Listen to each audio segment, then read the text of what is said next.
Hi, this is Bob for Bob's Movie Reviews, and today I'm bringing you a review of the movie Sand Sharks that I watched recently on Netflix.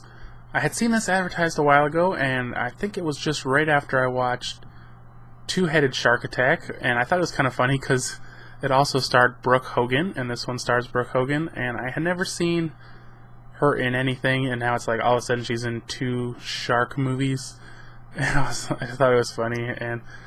But I never saw this anywhere for sale or anything like that, and my dad recently told me they had it on Netflix, and so I was like, okay, I'll check it out, see what it's all about. And it's kind of funny because Brooke Hogan plays like a marine biologist or something, which is totally unbelievable.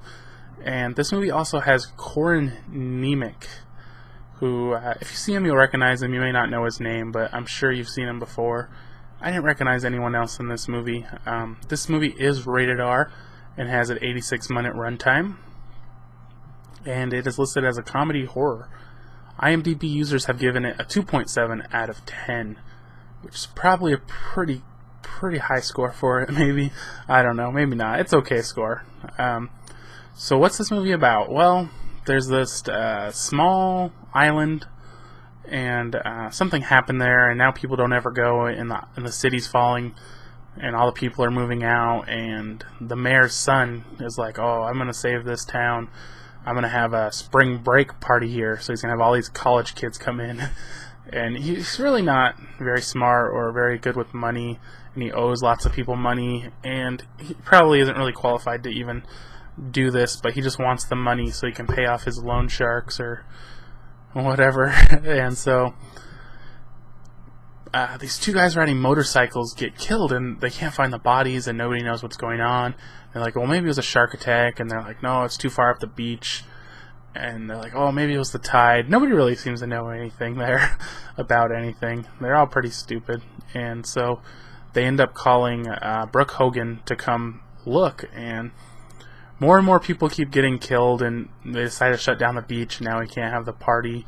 And there's already like kids showing up, and basically there's these sharks that somehow swim in the sand, and it's all just like this terrible CGI that could never be believed ever, and it just looks horrible. And like the sharks will actually jump out of the sand, grab a person, and go back in the sand without leaving any evidence that they were ever there. No holes, no disruption in the sand, which is pretty easy when you're CGI, but probably not so easy when you're real.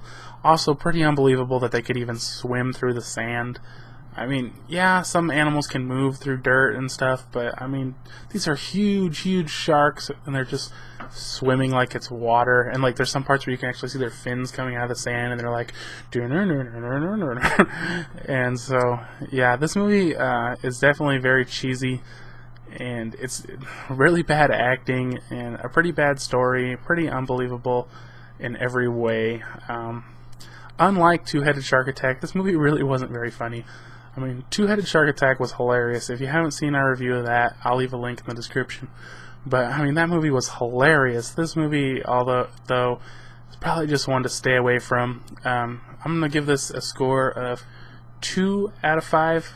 It wasn't like unwatchable, but it definitely wasn't enjoyable, so it didn't quite get a 1. It's kind of on the fence there.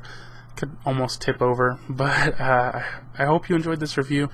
If you've seen this, I love to hear what you think about it. If you're actually going to watch it, I would love to hear why. Until then, we'll see you next time.